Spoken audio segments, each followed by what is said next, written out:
At 20, Delia Marsh had $34, a room over a laundromat, and a stopped pocket watch that was the only thing she had left of her father. Since she was 8, everyone had told her the same thing. Her dad died broke and left her nothing but debts.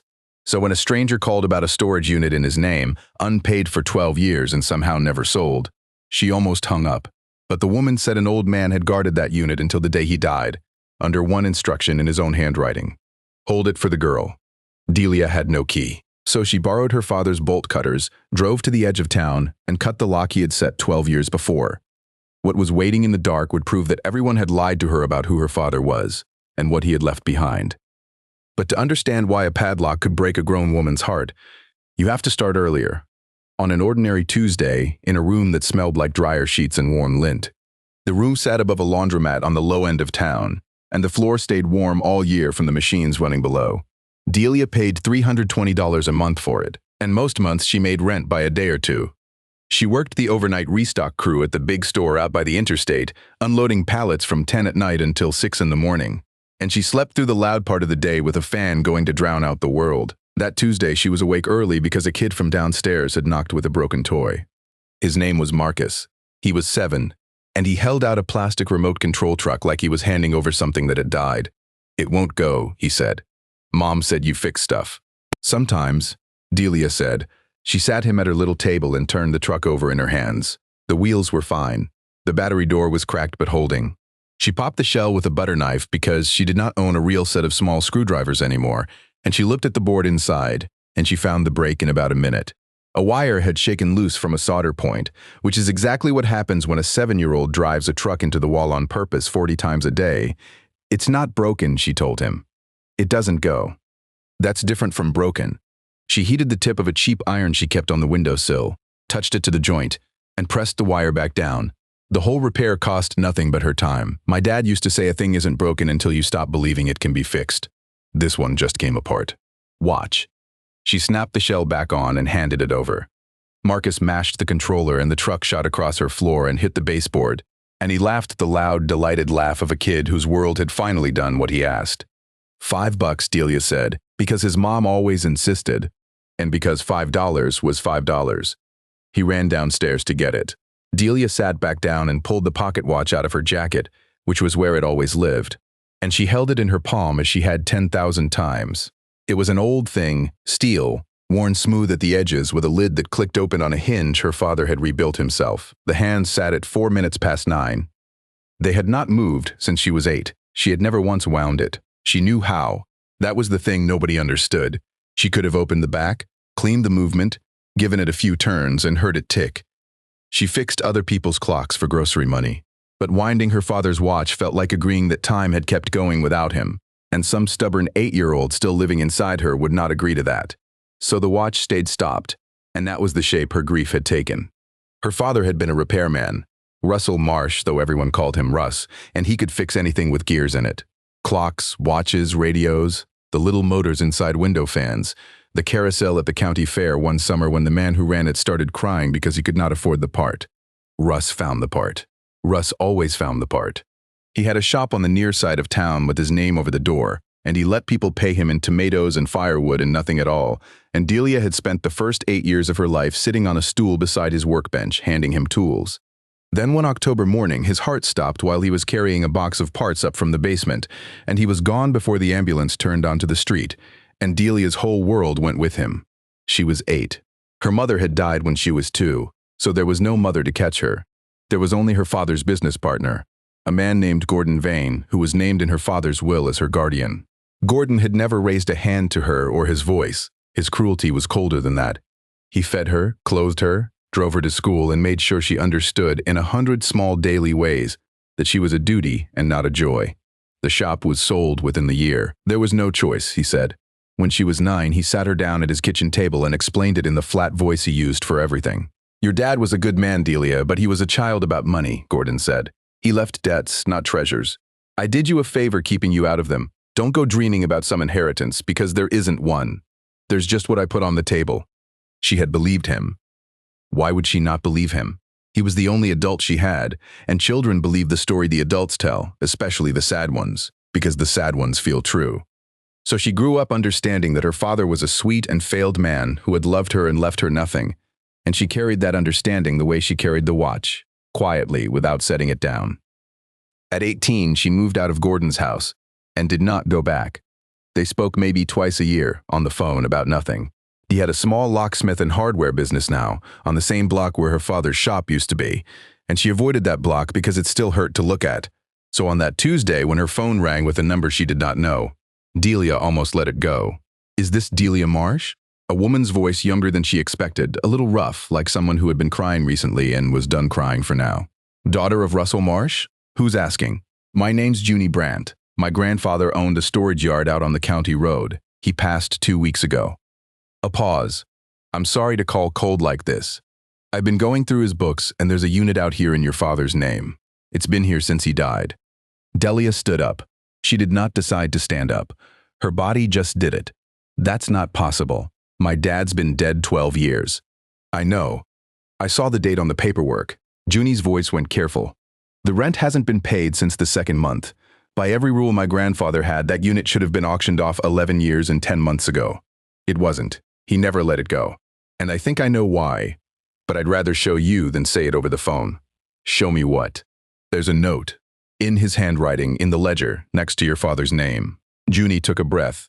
"It says, 'Hold it for the girl. Do not sell.' And then your name, Delia. He wrote your name down back then and kept that unit locked up until the day he died." Delia did not say anything for a moment. Below her, the dryers thumped in their endless circle. Marcus had left the $5 on her table, 4 ones and a fistful of quarters, and she stared at it without seeing it. "There's probably nothing in it," she said finally, and she heard how much she needed that to be true. "People store junk. Old furniture. My dad didn't have anything. Maybe," Junie said. "But he had this, and my grandfather gave up close to $9,000 in rent to keep it safe for you, and Sol Brandt never gave up a dime he didn't have to in his life. So whatever's in there, he thought it mattered enough to pay for it out of his own pocket for as long as he lived." Another pause. "You want to come see, or you want me to have it hauled to the dump?" "Those are honestly the two choices." "Don't haul it," Delia said. "Too fast. Didn't think you'd say that." Junie almost laughed. "Come out tomorrow, and bring something to cut a lock. Your dad's padlock is still on it, and neither of us has the key."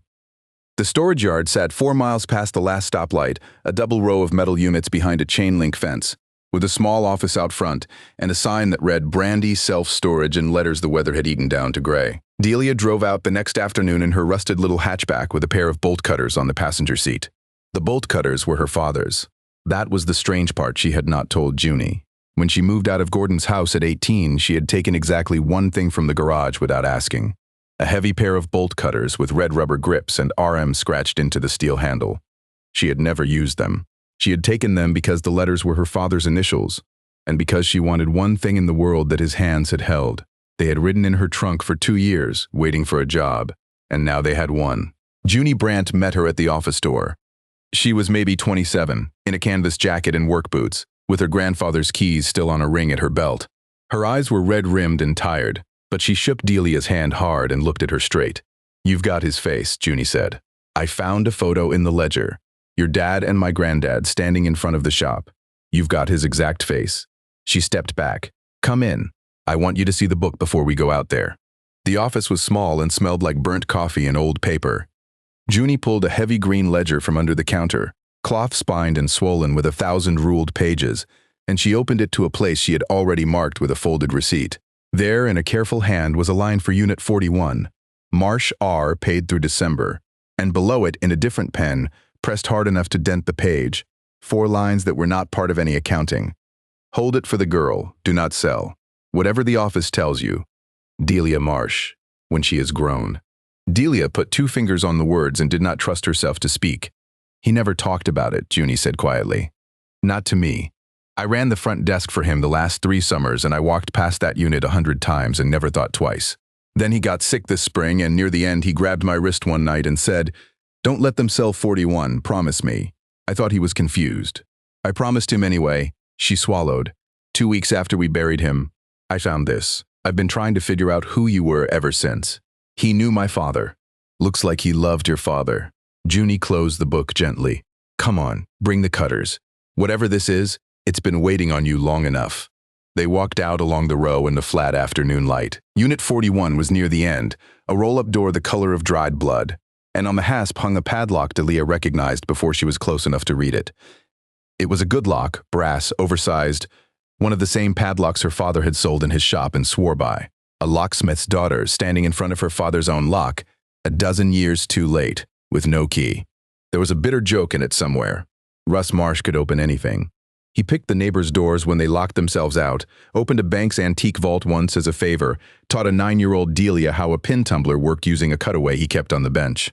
And his daughter could not open the one lock that mattered, because the man who could open anything had never gotten the chance to hand her the key. "You want me to do it?" Junie asked. "No." Delia set the jaws of the bolt cutters around the shackle. The brass was thick. She had to brace the handles against her hip and lean her whole weight in, and for a second nothing happened. And then the metal gave with a hard, flat crack that echoed off the units and made a crow lift out of the field beyond the fence. The lock dropped into her hand. It was heavier than it looked. She closed her fist around it and held it, warm from her grip. And she found she could not quite let it fall to the gravel. She put it in her jacket pocket, next to the stopped watch, without thinking about why. Junie reached down and hauled the door up on its track. It went with a long metal groan, rolling into the dark above their heads, and the light of the low sun poured past them into the unit and lit up what had been sealed inside all that time. It was not junk. Delia stood on the threshold and could not make her feet move. The unit was clean. That was the first impossible thing. There was no dust of abandonment, no water damage, no ruin. Someone had sealed it well, and it had held. Along the left wall stood a workbench she knew, actually knew, the same scarred oak bench from her father's shop, with the same vise bolted to the corner and the same coffee can of odd screws sitting exactly where he always kept it, as though he had stepped out for lunch and would be right back. Above the bench, hand tools hung on a pegboard in the order he had always kept them, small to large, each one on its own hook. A stool sat pushed in under the bench. On the wall, someone had tacked a child's drawing, faded now, of a man and a little girl standing in front of a shop, and the little girl had drawn her father twice as tall as the building and given him a smile that took up half his face. She had drawn that. She had been, maybe 6. "Delia," Junie said softly from just behind her shoulder. "What is that?" In the middle. In the center of the unit, taller than either of them, stood a shape draped in a canvas sheet. It was narrow and upright, the height of a person, and under the draped cloth something had been shaped with real care. Delia did not go to it yet. She was not ready for the middle of the room. She went to the bench instead, because the bench was her father, and on the bench sat 2 things that had been set out deliberately, waiting in the exact center of the worktop where a man would put something he wanted. Found.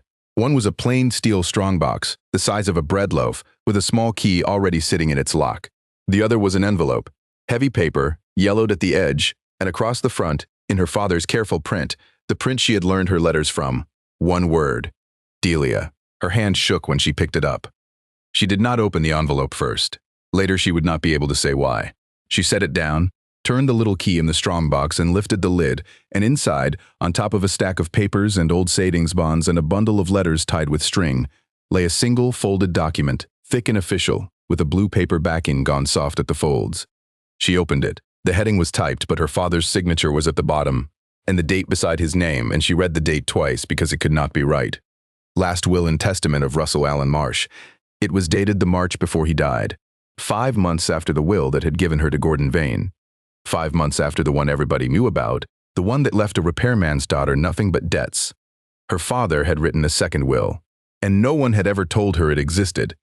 The language of the will was plain, because her father had been a plain man, and he had clearly written it himself and only paid someone to make the words hold up. Delia read it standing in the doorway with the low sun on the page. He left everything he owned to his daughter Delia Ann Marsh, and to no one else. He named the things by hand at the bottom, in a list, because he had been a man who counted his tools before he closed the shop each night. The building on the near side of town, which he wrote was his, owned outright, no mortgage and no lease, whatever anyone might say otherwise. The contents of the shop. A set of United States savings bonds held in her name.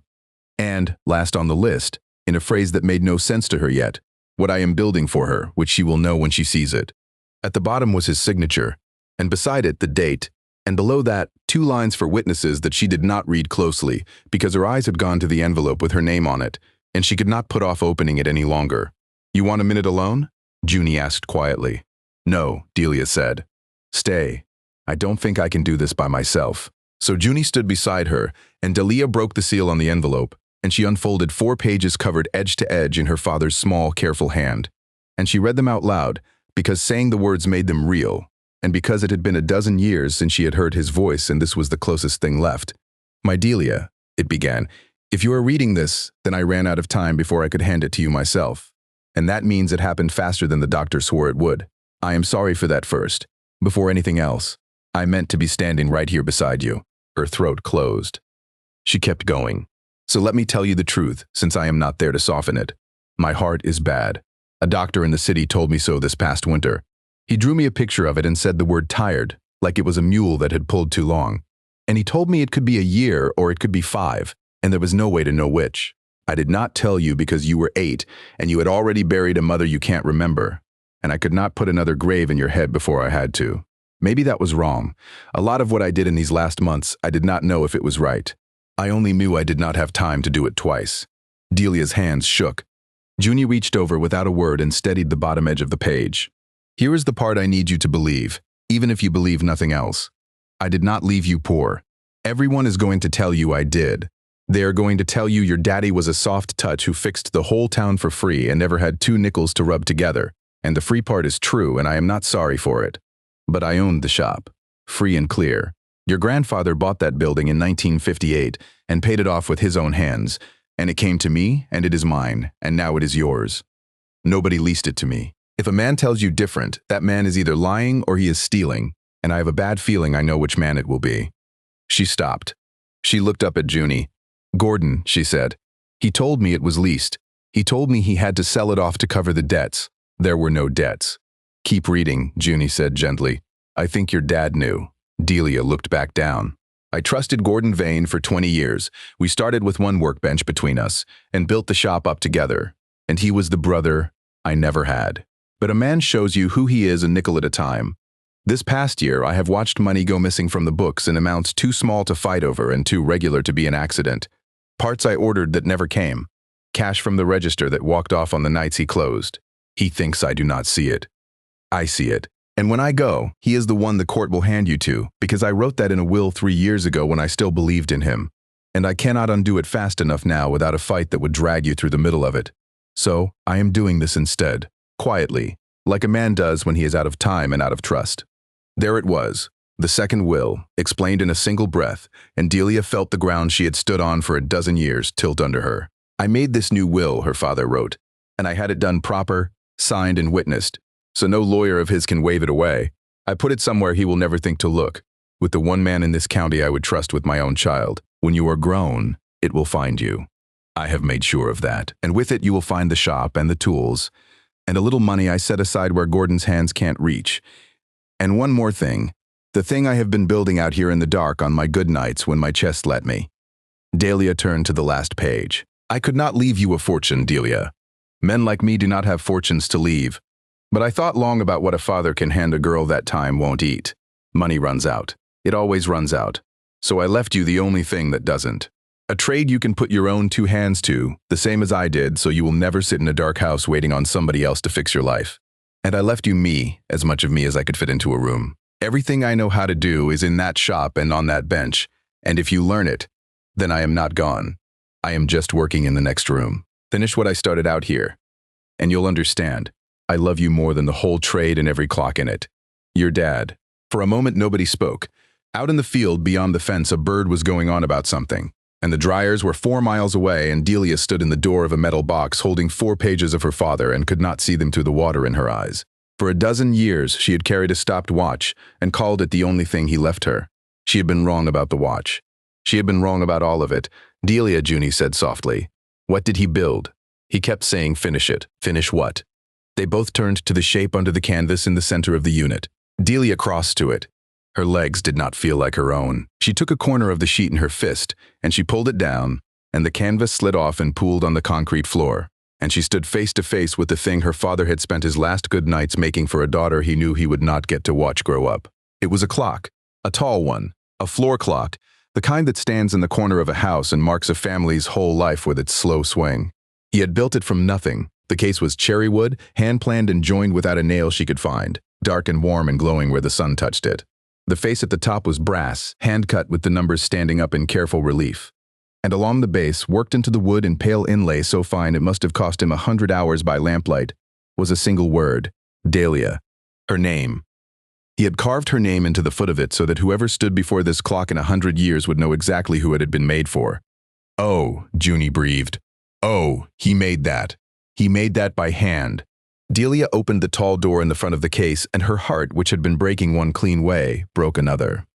The clock was empty. There was no movement inside it, no gears, no brass heart to drive the hands. The pendulum hung on its hook, long and still and beautiful, connected to nothing. He had built the whole body of it, every joint and every inch of inlay. And he had died before he could set the works inside and make it run. The hands on the brass face pointed at nothing in particular, and had never moved and never would, not as it stood. It was stopped. Same as the watch in her pocket, her father had left her 2 clocks that could not tell time. And she understood, standing there, that this was not a cruelty. It was the last thing he was asking of her. He had built the body, he was trusting her to give it a heart. At the bottom of the case, in a shallow hollow behind a panel that swung open on a small hinge, was where the will had been hidden all along. She could see the shape of it pressed into the felt he had lined the space with. He had built his own daughter a secret compartment and put his last testament inside his last gift, so that finding the one meant finding the other. Delia sat down on the concrete floor in front of the clock because her body would not hold her up anymore. Junie sat down next to her without being asked. For a while, they just looked at it. "There's a ledger too," Junie said finally, quietly, like she did not want to break something. "Under the will. I saw it when you opened the box. Green, like ours. You want me to get it?"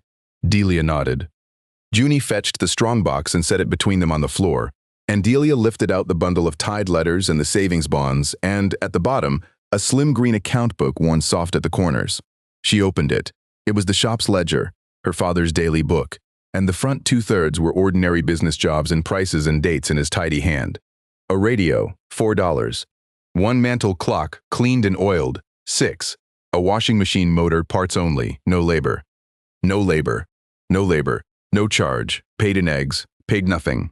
Told her not to worry about it. Page after page of a man who fixed the town and forgot to bill it. There was a whole column near the back he had headed, in block letters, "For free," and it ran for 4 pages, dozens of names, and beside a good many of them a short note. Widow. Out of work.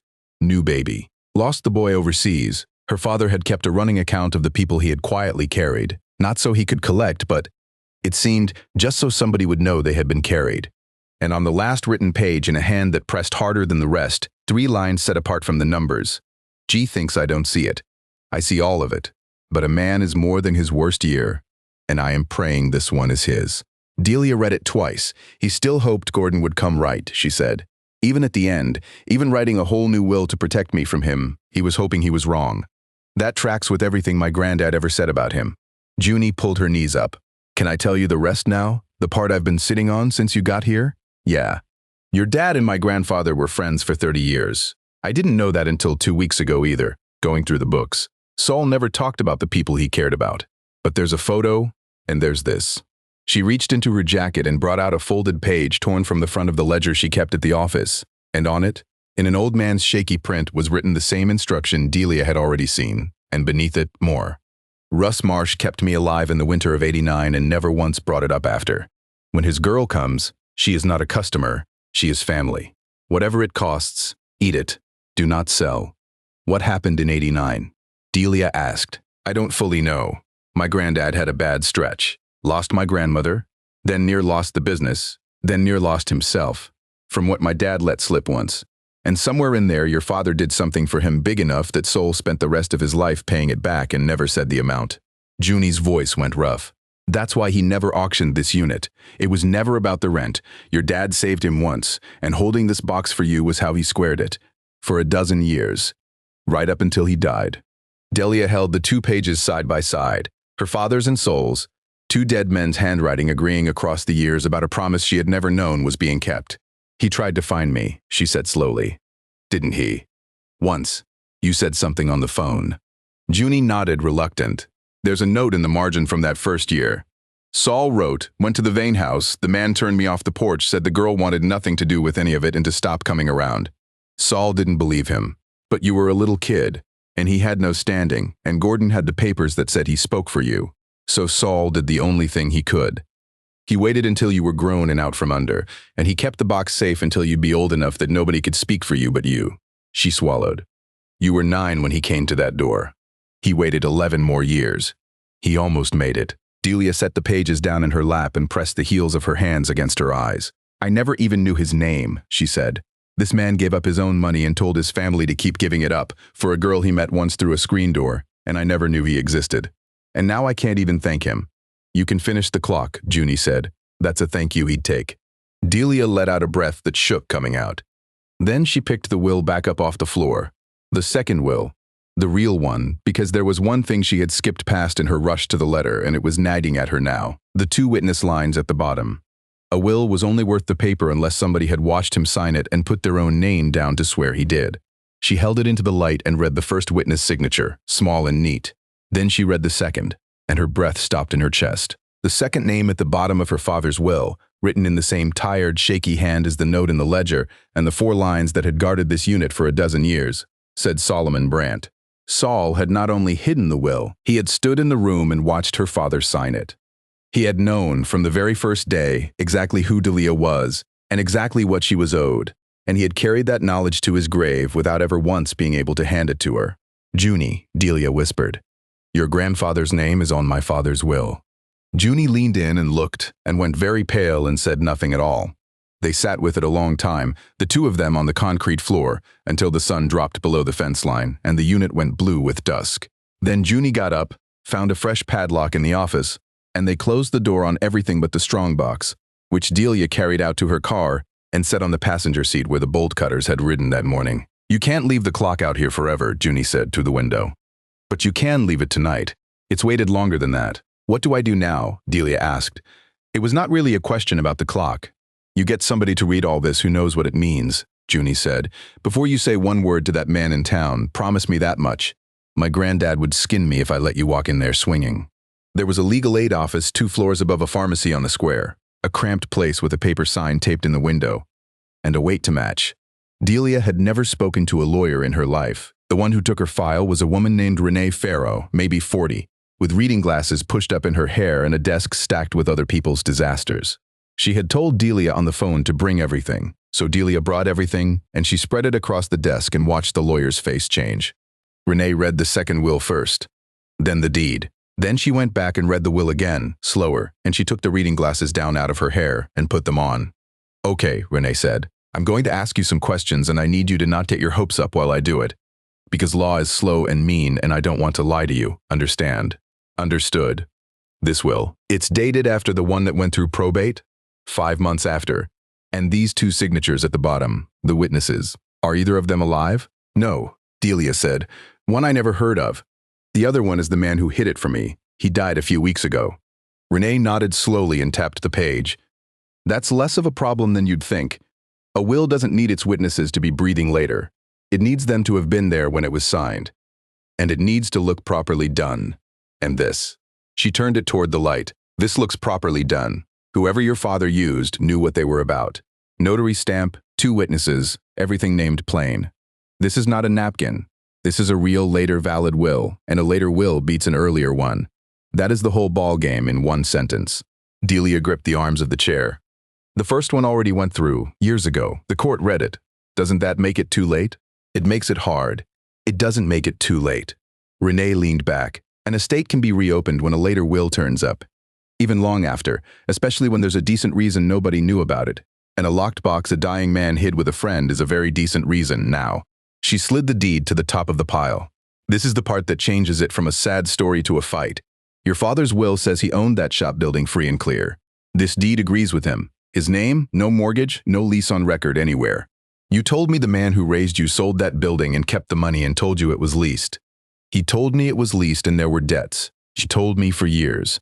Renee took her glasses back off. When she spoke again, her voice had lost its lawyer flatness. Then either he never saw this deed, or he saw it and lied to a little girl about her own father's building so he could sell it out from under her and pocket the difference.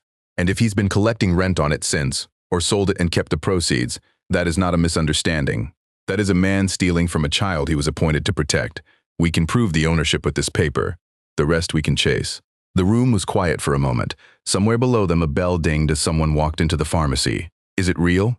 Delia asked. It came out smaller than she meant. "The will. You're sure it's real?" "Because I have believed the wrong thing my whole life, and I need one person who knows the law to sit there and tell me the paper is real before I let myself feel anything." Renee Farrow looked at her over the desk and did not hurry. "It's real," she said. "Your father left you everything. Somebody hid that from you. And now you have it in your hands, and I am going to help you make it stick. That is real. You can feel it." And if you have made it this far into Delia's story, take a second and hit subscribe before you go on, because what happens next is the part everything else has been quietly building toward. Delia did not cry in the office. She saved it for the car, in the pharmacy parking lot where she sat with her hands on the wheel and let a dozen years of a lie come apart in about 4 minutes. Then she wiped her face and drove out to the storage yard because there was a thing she needed to do before she did anything else, and it had nothing to do with Gordon Vane at all. She needed the clock to run. Renee had told her the legal fight could take months. The clock could not wait for a courtroom, because the clock was not about winning. Delia stood in front of it in the failing evening light and understood that finishing it was the only conversation she would ever get to have with her father again, and she was not going to let a lawyer's calendar be in charge of that. The trouble was the movement, the gears, the brass heart the case was built to hold. Her father had never installed it, and Delia, for all her hands could do with a toaster or a kid's truck, had never built a clock movement in her life. That was a craft inside a craft, and the man who could have taught her had been dead since she was 8. It was Junie who found the answer. 2 towns over, in a shop with a faded sign for watch and clock repair that only opened 3 days a week now.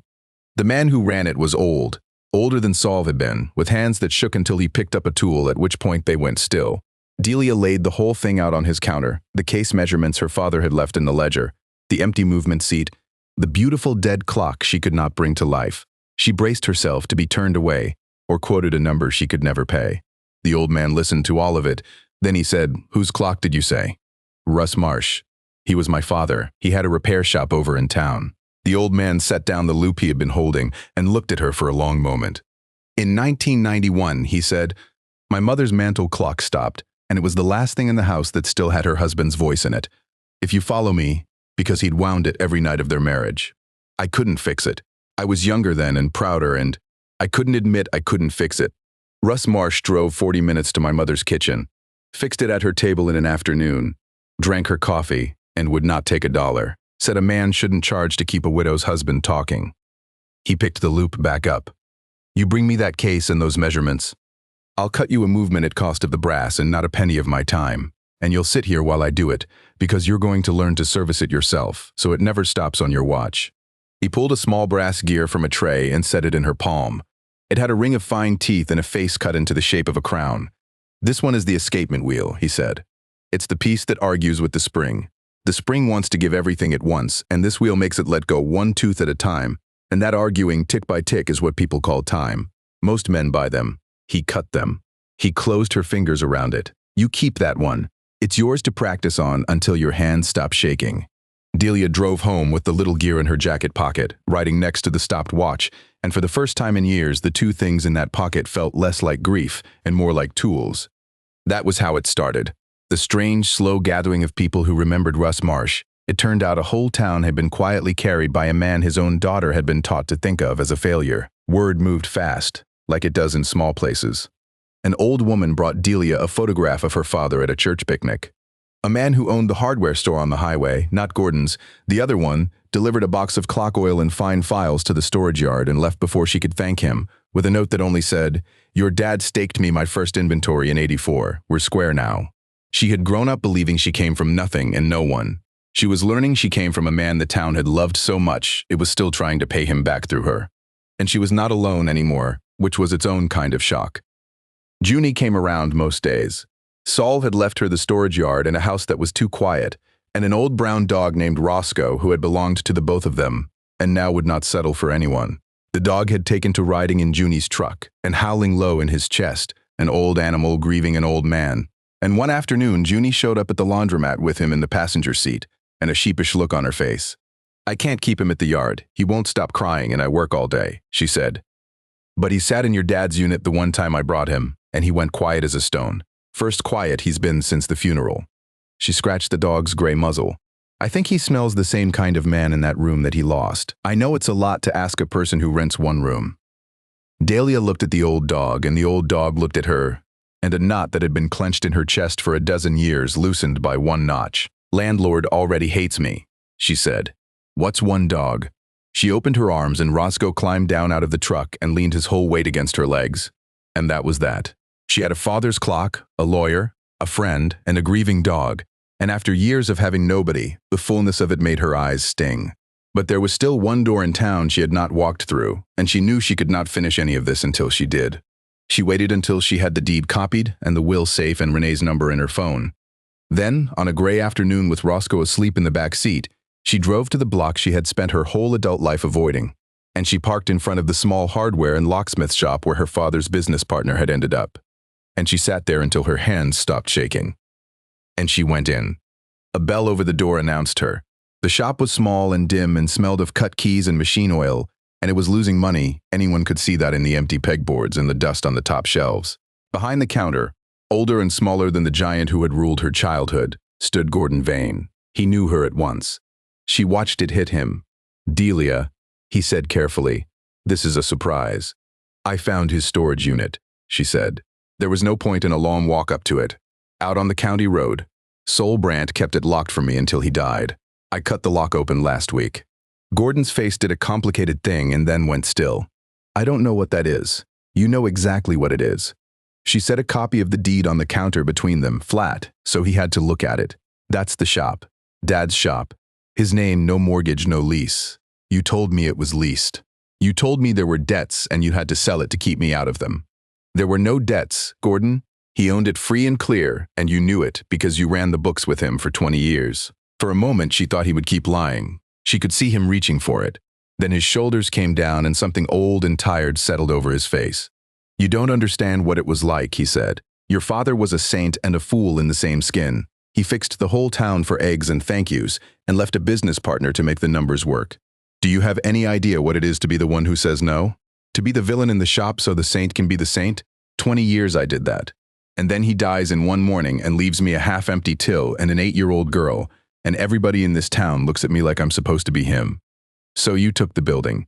"I sold the building because somebody had to eat," Gordon said, and his voice climbed. "I raised you. Do you remember that part? I fed you, I clothed you, I got you to 18. That building paid for your shoes, Delia." "That building was mine," Delia said. Her voice did not climb. That was the strange thing she noticed about herself in that moment. The quieter she got, the more he flinched. "It was mine and my father left it to me, and you told me he left me nothing so I would never come looking for it. You stood between me and my father for 12 years and called it a favor. You let me grow up thinking he was a failure who abandoned me broke, because a girl who thinks that never asks to see the paperwork." Gordon opened his mouth and shut it again. "I told myself it was true," he said, and for the first time he would not meet her eyes. "You tell yourself a thing long enough to fall asleep at night, and after a while you forget it was ever a choice you made. I'm not asking you to feel sorry for me. I'm telling you how a man who isn't a monster ends up doing a monstrous thing to a kid." He waved a hand at the empty pegboards, the dust, the dead register. "I got the building and the money and none of what he had. 20 years next to that man, and I never once figured out how he did it. People just loved him. They lined up to be robbed by him and thanked him after. I didn't come for the money first," she went on. "I want you to hear that. The lawyer says I'll get the shop back and probably more, and we'll let her do her job. But that's not why I'm standing here. I'm standing here because I need to know if you knew about the second will, about the unit. Just tell me the truth one time in my life. Did you know?" And Gordon Vane, who had been ready to fight her over the deed, went completely still at the words second will. It was the stillness of a man watching a thing he had spent years not thinking about. Walk in the door wearing his own name. He stared at her for a long moment, then he looked past her, at the dusty top shelf, at nothing. "There's something of yours," he said quietly. "In the back, in the bottom drawer of the desk. I've kept it all this time and I could never make myself throw it out, and I could never figure out why." He turned, slowly, and went to get it. He was gone into the back for a full minute. When he came out, he was carrying a dented cigar box, and he set it on the counter with both hands, carefully, like it might spill. "I cleared out his desk when we closed the shop," Gordon said. "There were personal things in it. His, not the business. I told myself I'd get them to you when you were older.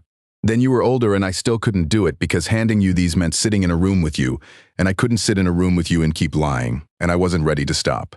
He pushed the box an inch toward her. Open it or don't. It's yours. It always was. Delia lifted the lid. On top were photographs, a small stack of them gone soft at the corners.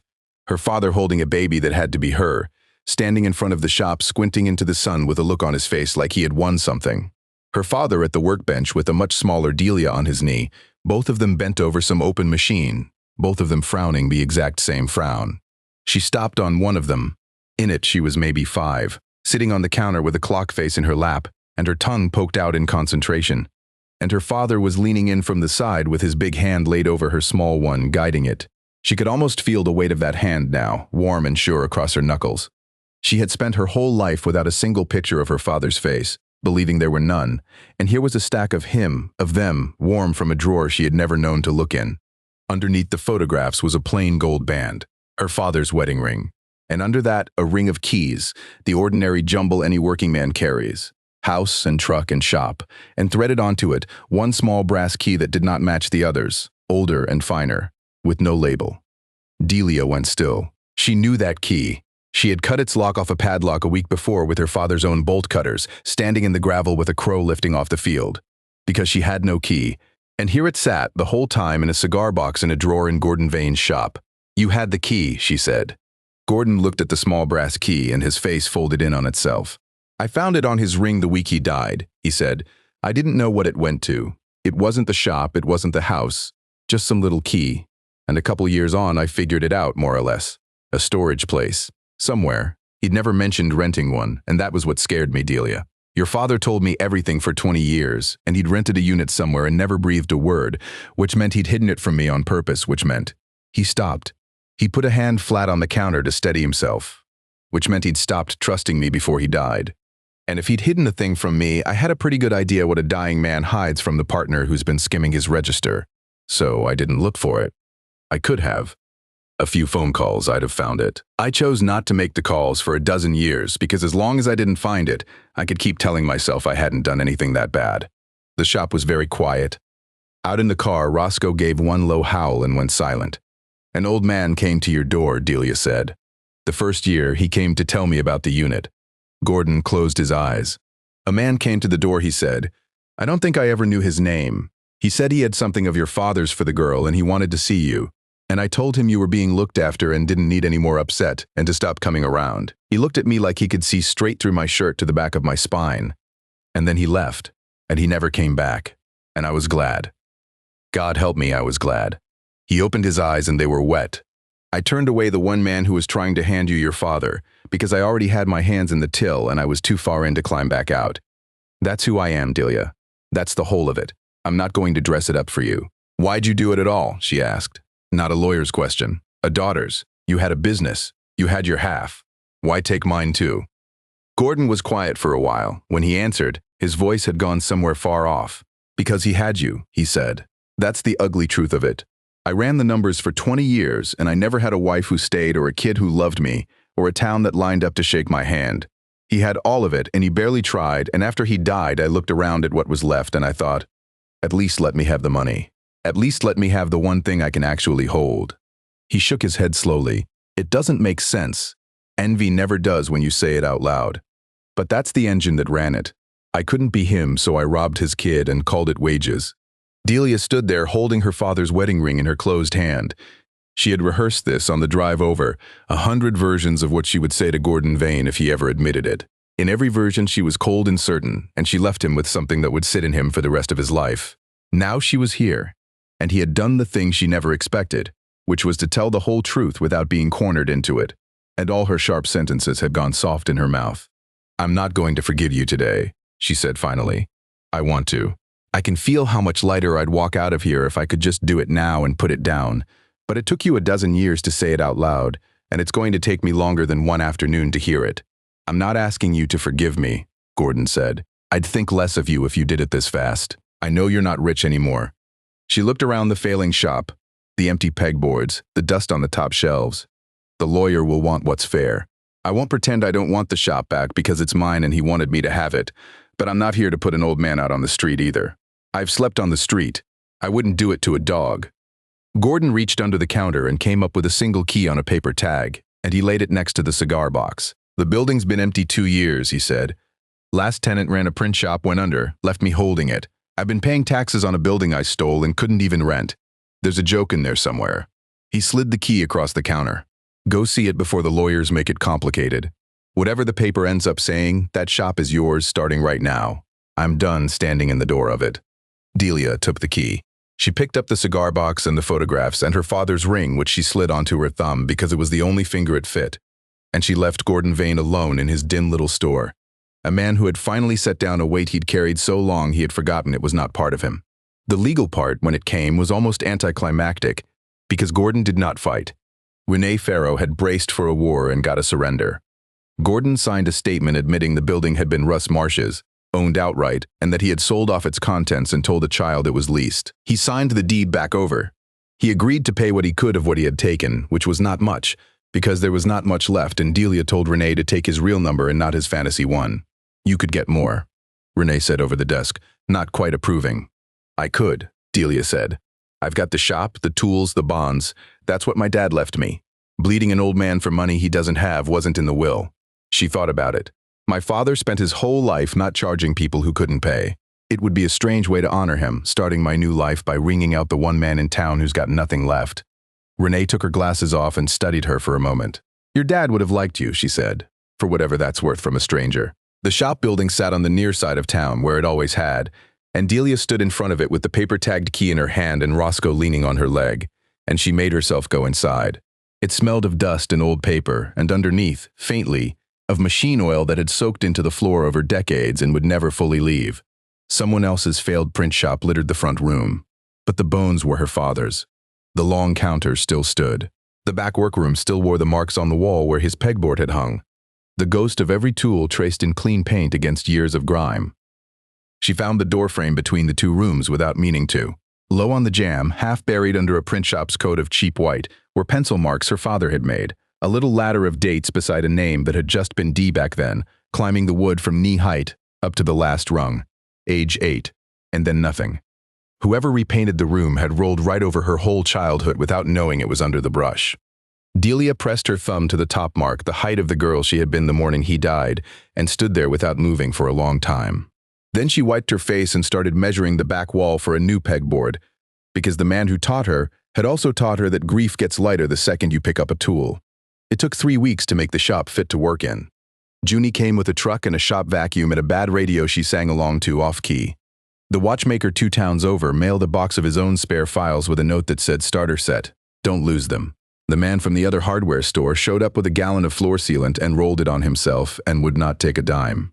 One evening near the end of it, when the front room was swept and the worst of the grime was gone, Delia and Junie sat on overturned buckets eating cold pizza off a paper towel. Junie looked around at the clean floor and the pale ghost marks on the wall where the tools used to hang. You know what's funny, she said. My granddad spent a dozen years holding a door open for a stranger's kid, and he never got to see her walk through it. But I get to. I get to sit right here and watch it happen. She wiped her eyes with the back of her wrist and pretended she had not. That's the closest thing to having him back that I'm ever going to get. So thank you for letting me hang around the edges of it. Delia reached over and knocked her bucket against Junie's, the two of them clinking cheap coffee in an empty shop that smelled of sealant and old oil. Neither of them said the word family out loud.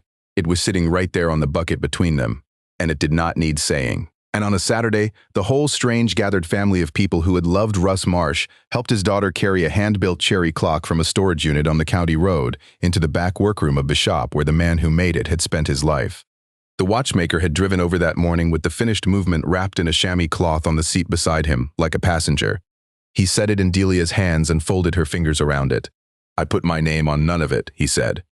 This is his clock and it's your clock, and I was only the loan of a pair of old hands in the middle. Your father did me a kindness 30 years back and never once kept score.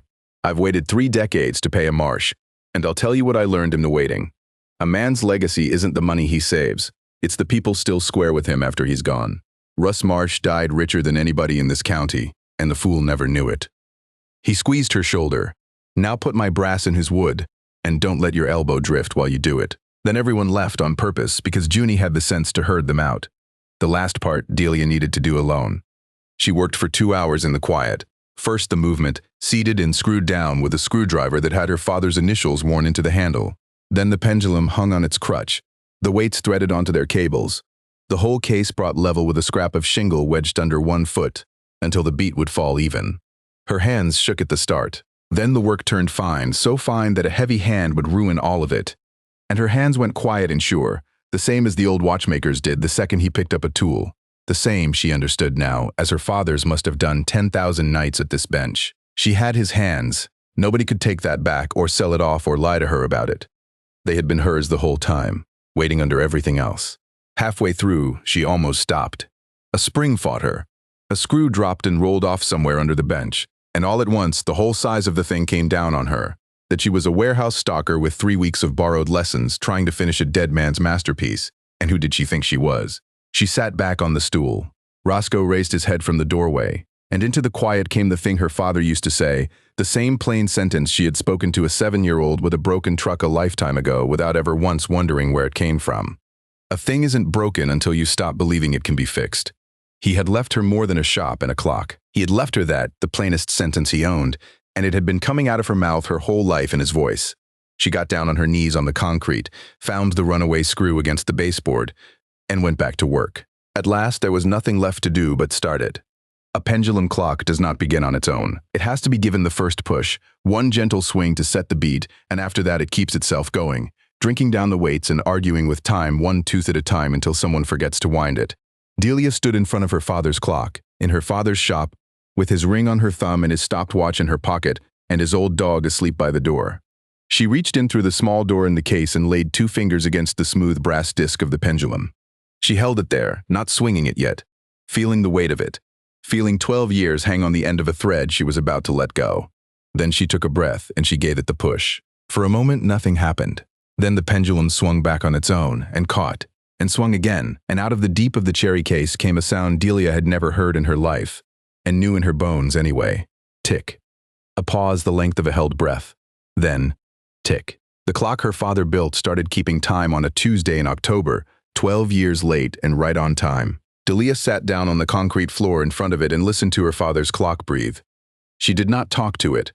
There was nothing to say that the ticking was not already saying for her. Roscoe got up from the doorway, crossed the room and lay down against her hip with a groan. And the two of them stayed there while the light went gold and then gray in the front windows, listening to a heart made of brass keep the time a man had run out of. She was 20 years old and she had just built the last hour of her father's life's work with her own 2 hands, and for the length of one long sunset, she let herself simply be his daughter in his shop, with nothing owed and nothing stolen and nothing left to prove to anybody. Junie found them like that an hour later, having crept back in when she could not stand waiting in the parking lot any longer. She stopped in the doorway. She heard it before she saw it, the slow, even beat filling the whole back room, and she put her hand over her mouth and did not say anything at all, which was the only right thing to do. The shop reopened the next spring, on the first warm Saturday in April, under a fresh sign that said Marsh Repair in the same plain letters that had hung there when Delia was a girl. She had the old sign painter's grandson copy it exactly from one of the photographs out of Gordon's cigar box. On opening morning, there was a line before she unlocked the door. Not a long one, but a line in a town where people did not line up for much, and at the front of it stood Junie with 2 coffees and the watchmaker in his good coat, and behind them a handful of people holding clocks in their arms like sick pets. Delia turned the key from the inside, the shop's key, her own key, and flipped the little sign in the window to open, and the bell over the door rang out over the whole thing. Before she could trust her voice enough to wait on a customer, she had to go stand by the tall clock in the back for a minute. She was not a master, and she would be the first to tell anybody so. She could bring a stopped clock back, replace a worn bushing, clean and oil a movement so it ran true, fix a radio or a lamp or a kid's remote control truck in her sleep. The fine work, the cutting of gears and the deep repairs, she was still learning. 3 days a week, 2 towns over, at the elbow of an old man who cut her no slack and charged her nothing. There were afternoons at his bench when she ruined a part and had to buy the brass twice, days he made her strip a movement down and build it back 3 times before he would so much as nod. He never once softened it for her. But the first time she cut a wheel clean on her own, he held it up to the window and turned it in the light and grunted and said, "Your father would have kept this one." Coming from that man, she had learned by then that was a brass band in a parade. Back home, she opened the doors, and she put her father's tools on his pegboard, small to large, and she stood behind his counter, and the town came. They came partly for the repairs and partly to see it. The shop lit up again after a dozen years dark. The dead man's daughter behind the bench with his ring on a chain around her neck now, because a working woman cannot wear a ring on her thumb without losing it. They brought clocks that had been sitting in closets since Russ Marsh closed, and they brought their stories along with them. Half of Delia's first month was spent listening to people tell her who her father had been. And every story added a little more of him back to a picture that Gordon had spent her whole childhood keeping small. One of his oldest customers, a woman near 90 who had to be helped up the front step by her grandson, brought in a schoolhouse clock that Russ had sold her new before Delia was even born. She would not let anybody else lay a hand on it. She sat in the chair by the counter the whole afternoon and told Delia about the winter Russ Marsh had driven medicine out to her farm through a foot of snow, when the pharmacy truck could not get through, and had ended up her doctor and her repairman both on the same trip. When the clock ticked again, the old woman took Delia's face in two cold hands and held it. "You've got his hands and his eyes," she said, "and thank the Lord this town has a Marsh in it again." Delia turned that over all the way to closing. A Marsh in it again. She had spent 20 years as the daughter of a man everyone called a fool. She was only now learning she was the daughter of a man the whole town had quietly leaned on. Gordon came by once. It was a Wednesday in that first summer. Delia looked up from a gutted mantel clock and he was standing just inside the door, older every time she saw him, a paper sack held in both hands. He did not come to the counter. He stood by the door and listened to the tall clock ticking in the back room, and something moved across his face that she chose not to name. "It sounds right," he said. That clock, he'd have liked how it sounds. "You want to see it?" Delia asked. She surprised herself by meaning it. Gordon shook his head. "No, it's not mine to look at." He set the paper sack on the nearest shelf. His shop apron, it was in with the store things. "I should have put it in the box with the rest. I don't know why I kept it out." He looked at her for a moment, and there was no lie left in his face to work around anymore. Just an old man who had run out of both his crimes and his excuses. "The clock sounds right," he said again, and then he left, and the bell over the door rang behind him, and Delia stood holding her father's apron and understood that this was the shape their peace was going to take. It would never be friendship, and it would never be forgiveness with a ribbon on it. It was just an old man saying the clock sounds right, and a young woman letting him say it, and the two of them agreeing without words that it was enough to go on with. She hung the apron on a hook by the bench, and wore it most days after that. By the door, where the first thing anyone saw walking in, Delia had framed a single page of yellowed paper in an old wooden frame she rebuilt herself. It was Sol Brandt's 4 lines, copied out true. "Hold it for the girl, do not sell, whatever the office tells you. Delia Marsh, when she is grown." Beside it, she had written, small, on a card, the only eulogy the man had ever gotten from anybody. He kept it. Roscoe slept beneath the frame most afternoons, an old brown dog under an old man's promise, and Delia thought that was about the most fitting monument Sol Brandt could have asked for. She drove out to his grave that fall with Junie, and they left nothing there but the sound of the two of them talking about him, because Junie said her grandfather never had any use for flowers and would rather be gossiped about than mourned. On the drive back, Junie said, quiet, watching the fields go by, "He held that door open for a dozen years and never got a thank you and never asked for one." She was not really talking to Delia. Some promises just don't run out, I guess, even when the person's gone. Even when it costs. He just held it. He held it. Delia agreed, and neither of them said anything else the whole way home, and it was a good silence. Junie kept the storage yard, because it had been her grandfather's, and she could no more let it go than Delia could let go of the shop.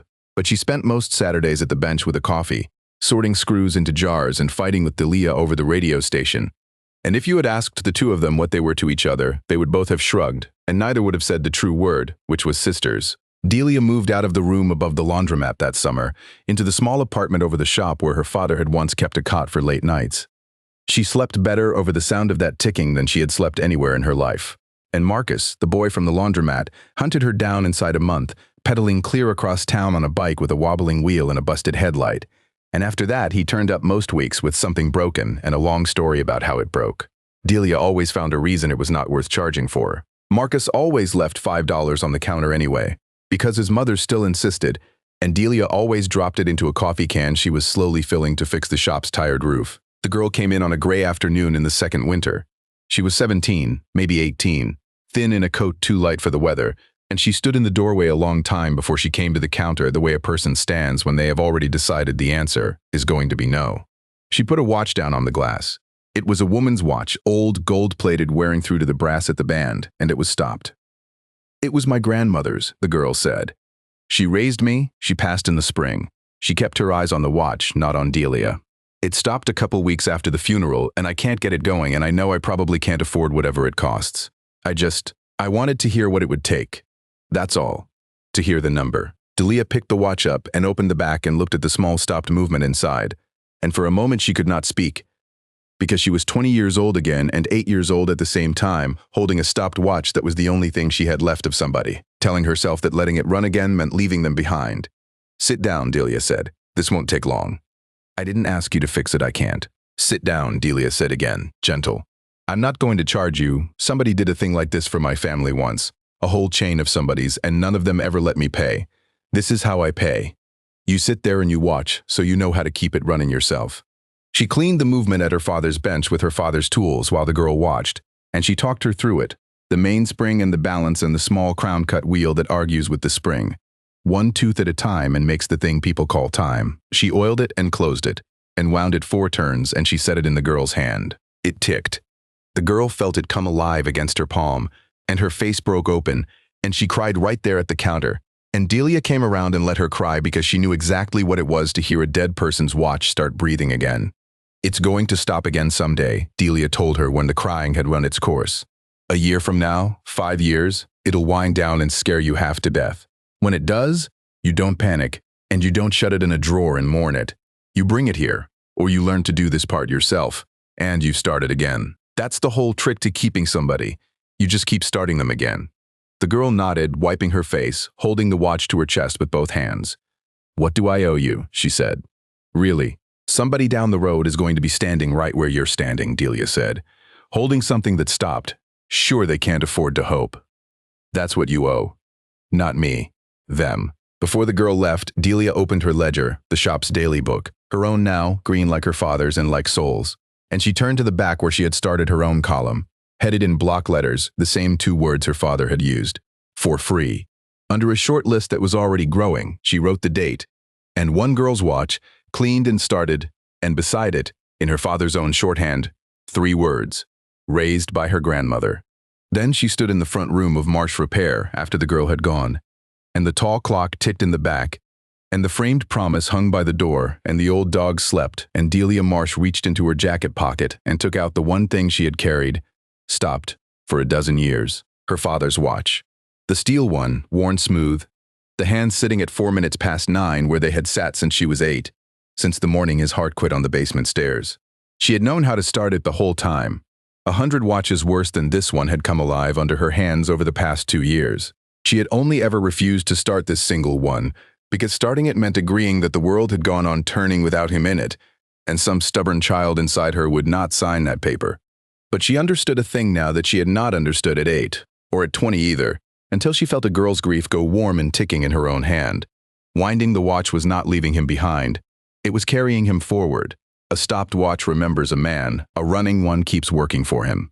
She opened the back, and she gave the crown 4 slow turns, and she felt the small heart of it catch and begin. The watch ticked in her palm, steady and sure, in time with the tall clock in the back room that her father built, and she finished. In a shop with his name over the door and his apron on the hook, and his tools on the wall and his dog by the promise a stranger had kept. On the shelf behind the counter sat the brass padlock she had cut off his unit, kept for reasons she could not have named that first day, and understood now. It could not lock anything anymore.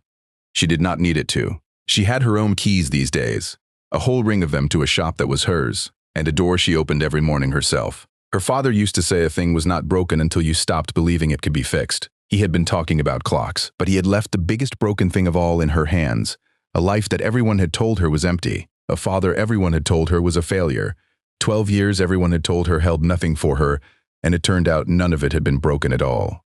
It had only been waiting for somebody to believe in it enough to open the door. Delia closed her hand around the ticking watch, and she stood in the light of her father's shop, and for the first time since she was 8 years old, she let the time move forward, and she was not afraid of where it went.